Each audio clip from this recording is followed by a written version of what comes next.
the role of a Christian mainly, but it applies to all religions, even the Islam. And apparently, that debate had been going on after the Middle Ages.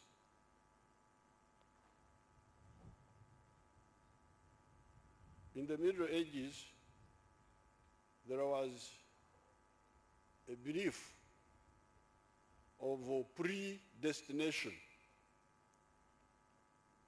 that God decided for you to do this,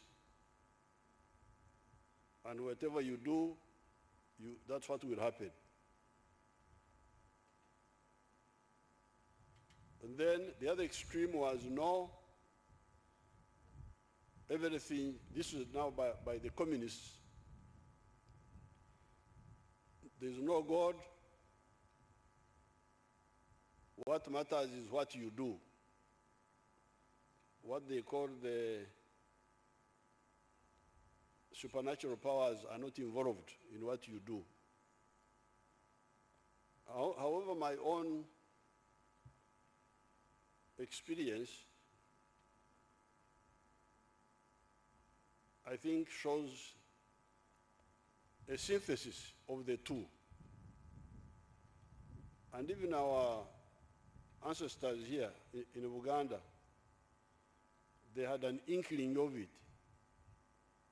because they have got a proverb which says, Lubare mbera, nembiro kwotadde. Our experience, my experience, seems to point to this. You could see that, and also the Bible talks about it. The story of the talents clearly shows that God can give you talents, and you can decide either to use them fully, not use them at all, or underutilize them. And whatever you do, you will get different results. So it seems there is a synthesis between God giving us tasks and capacities, and if we use them well, we get good results. If not, we get different results. So I think this is the story of the NRA, of the Foronasa, NRA, UPDF. We had a lot of human effort, but you can also see that there were times of direct divine intervention. I can quote, for instance, two examples. One example was on the 17th of September, 1972, when we attacked Mbarara from Tanzania. The attack was not well organized, although we got to the barracks all the way from the border. The commanders of Obote who had been with us, all of them ran away, and I remained with some 70 or so soldiers there who were not even part of my group, but Obote's group. And then I started organizing them to go back to Tanzania, because I could see that the whole thing was not well organized. It took some time to convince them, because they had been told lies. But eventually I convinced them, and we went. We had 8 lorries. The drivers had run away, we managed to turn 3 out of the 8 to. That's when I did my driving license. At that time, I was driving one of them along Bedford. And when we got to where the University Inn is, there's a petrol station there where I branched to put more fuel because I was worried that the vehicle may stop on the way. Now, one boy called Nyakairu somehow confused me, part of my group, said, let me go and see my brother here, I come back. He went, the boy never came back. I waited, the other 2 lorries went. I waited almost an hour and something. He didn't come back. But after waiting for so long, I decided to drive off. Now, apparently, as I was driving off, soldiers who were trying to encircle us came and arrived at the petrol station. So you wonder here, what voice was this which told me to drive away? Because I had waited for an hour, I could have waited for another half an hour. And exactly when I'm leaving, that's when these people come, they see my vehicle disappearing near the river. So, how do you explain that?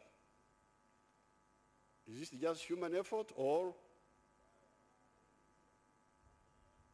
that's one example. I've got many examples, but that's one of them. Now the other one is when we attacked Masindi on the 20th of February, 1984. Who are here who participated in that attack of Masindi? Are there some who are here? Stand up. Stand up.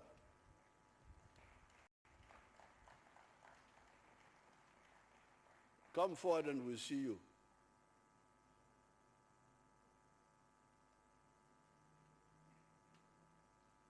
Just stand. You got, where were you? Which battalion were you in? Go to the microphone. Which battalion?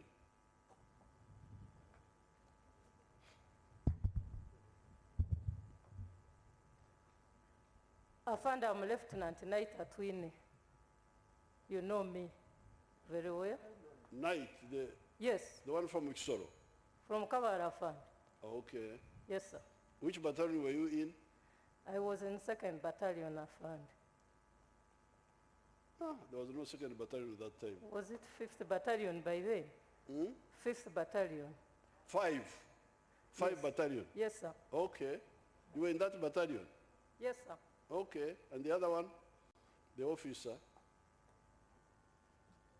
Brigadier Emmanuel Rwashande. I was in 3rd Battalion of Ulet Barhona. Oh, okay.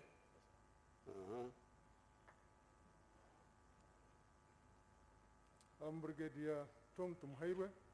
I was in 5th Battalion, led by Peter Kerim. And Peter Kerim, yes. Yes, and I was one of the wreckers of Masindi. Okay.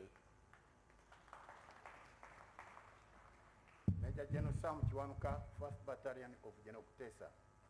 1st, okay. Okay, the ones who have introduced themselves can go sit.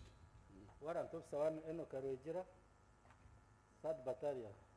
Okay. Sergeant Second Stephen, 3rd Battalion, very well. Okay.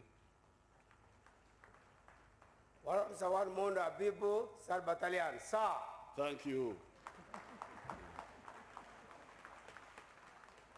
Now, that operation, which was very decisive, because that's where we captured a lot of guns, had some risky moments, because we had reconnoitered that barracks for a long time, and the one who was doing the reconnaissance was Kaka, Colonel Kaka, Bajenda. One of them, there were others also. But on the night of the attack, on the morning of the attack, 20th, night 19th, 20th, I briefed Saleh that Kaka would be waiting for them at some place to tell them that nothing had changed in the barracks. There was no danger, continue and attack. For some reason, Kaka got confused, didn't come where he was supposed to be. So when they arrived, I had told them that if you don't find Kaka there, abort the mission, stop, don't continue. Because that means there's something wrong. Maybe the enemy is alert and waiting for you. But when they got there and they didn't see Kaka, they met among themselves. Saleh, Tessa, and others who were there said, no, let's continue. It was risky because they didn't know why Kaka did not come. But God told them to continue. And it was a big success. So therefore, for me, I think, I believe in the two parts of the Bible. The book of Genesis established dominion over nature. Man was told by God to establish dominion over nature, to do everything possible to improve ourselves. But secondly, the parable of the talents. God has given us the talents. If you use them, you will get good results. So therefore,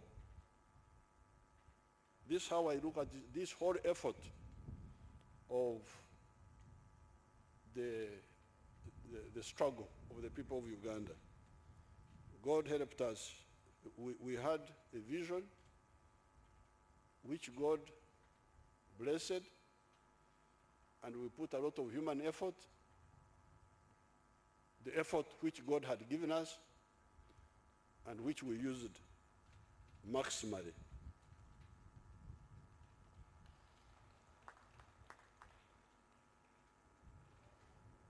Like, for instance, recently we had an operation in Congo. That operation has gone very well. We launched the operation on the 30th of November. It's now almost 5 months. Total success. We have demolished the terrorists in that area. And we have lost only 3 soldiers in all this time. 2 of them from self-accident. They just mishandled the guns they were carrying and they blew themselves up, 2. So the only one who died from the enemy is 1. And that was because of the good training of the soldiers involved and of the good commands given to them. So again, it goes to the other one. Lubale Mbera, Nembiro Quarter Day. Now, coming to the army, when we meet next time, I will have more time to discuss what we have been advising from the very beginning, from 1986. We have been advising the army to ensure the free education of the children of the soldiers.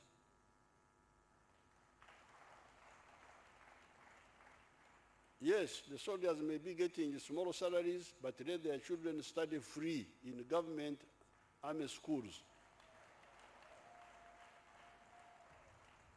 What is the problem? Because the government can build army schools, have teachers, pay them. Maybe the parents can only buy uniform and books and pen.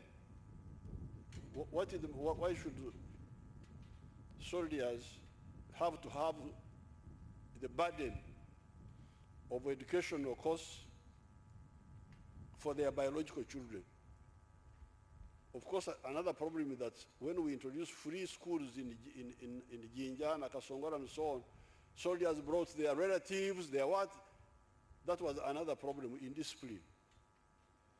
But if it is the biological children of the soldiers, surely the government, the army, the government through the army can give them free education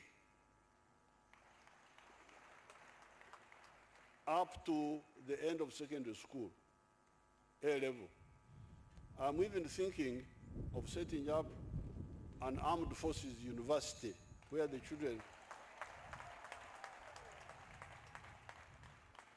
children can study free, but of course there we shall have to limit the courses, because the courses at Makerere, some of them are women's studies, conflict resolution.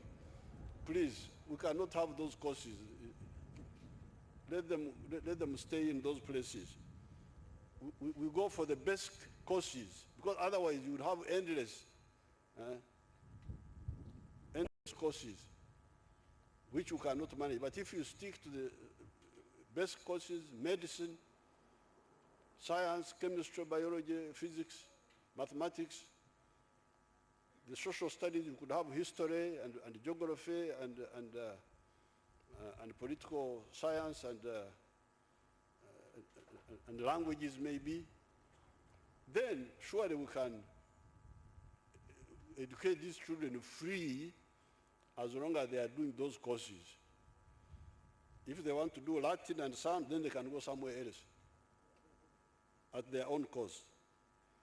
So education can be free in the army.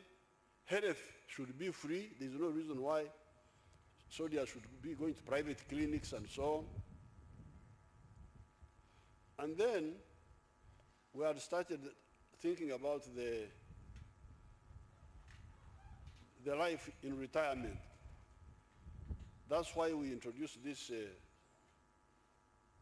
Wazalendo Circle, so that the soldiers also do something at home. And even free, tax-free building materials from the army shop. Therefore, next time when we meet, the organizers should ensure that there is enough time and we cross-check all this from the veterans who would have come, so that the veterans who are still alive and their children, the children, like for instance, Maria Munarubega,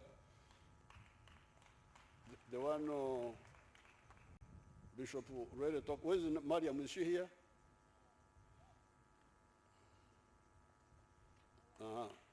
Mariam Narvega is the daughter of Ahmed Seguia, our first army commander. I trained Ahmed Seguia in 1971-72 in Mozambique. So that the children of the veterans, living or dead, can be supported to have something for their families.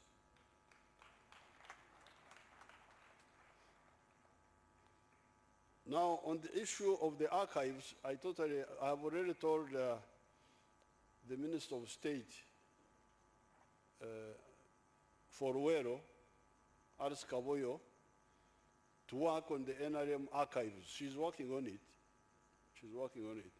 But Bishop Rueda has brought a good idea of the national archives, not just the NRM, but the national. Even those who are not NRM, I totally agree.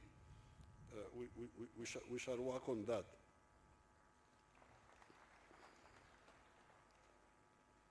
Now, on meeting the bishops and the religious leaders to talk about emerging tribalism, my staff, Pomona, please organize. I'll be very happy to meet them and we discuss it.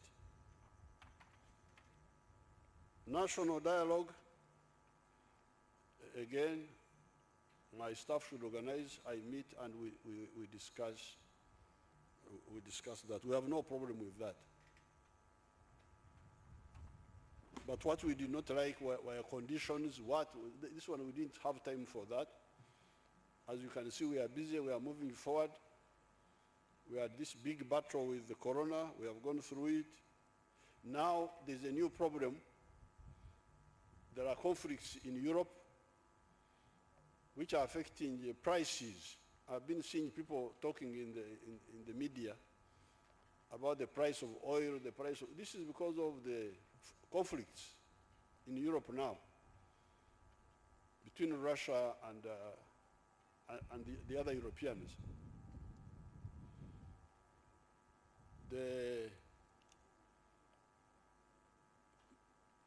Some of the things can be produced here locally. Of course, for us, we have our foods here, bananas, cassava, millet. These are the ones I eat myself. I think those will be affected by the cost of fuel, transport from the village. But otherwise, they are plenty. We don't have a shortage there. My only worry are those who eat bread. Me, I don't eat bread because I'm not a European. I eat muhogo, I eat kaunga, not kaunga, the akalo. That's what I eat. I eat local. But the price of wheat is going to go up because apparently Russia and Ukraine are the ones who produce a lot of wheat.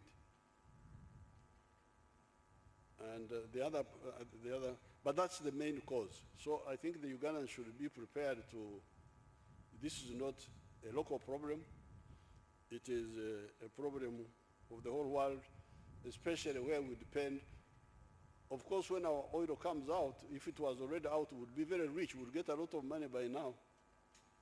But I think by the time our oil comes, maybe the situation would have calmed down. We shall get money, but not as much as today.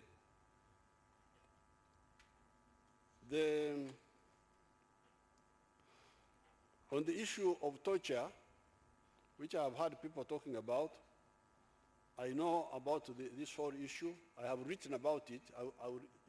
I will put out a document. I will share it with the bishops and everybody, because I know what the problem is, and it will be solved.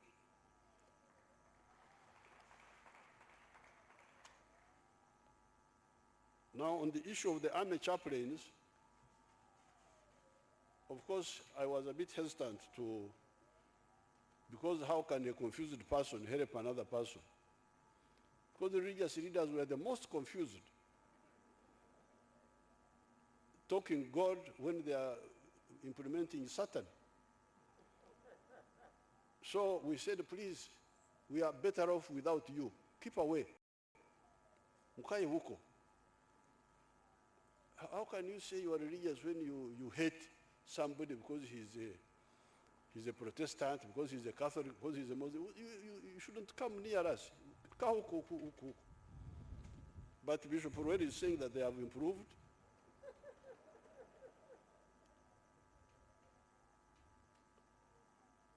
I need more evidence to show that they have improved. We shall talk. We shall talk even among ourselves. We shall audit you. We shall audit you. Have these people really improved? Because the conflict here was actually caused by religious leaders. From 1890, Bishop Tucker here, and there was a priest, a Catholic priest called something, what? I have their names. Monsignor something. They were the ones fighting. Our people here were fighting for religion. Can you imagine? A war between the Catholics and the Protestants, between the Christians and the Muslims, encouraged by those religious leaders. So that's why we said, please, stay out. Kahuko. We are much better off, the NRA. But, of course, I welcome at least some of the efforts, the Interreligious Council. They are together now. The other time I wanted to know when they got together. Did you get together after we came or before? I don't remember what they told me. But we shall talk. We shall talk. We are not against religious instruction. But what we did not like was the poison which people were putting among our people, claiming that they are doing it on behalf of God. Now, finally, I welcome the pledge made by Bishop Ruere of 1 million. Now, for me, I pledge 200 million. I don't know, we give it to, where is the Nsao? Nsao, mfuko wa hizi pesa uko wapi? Nana nawaangalia? Who looks after this Nsao?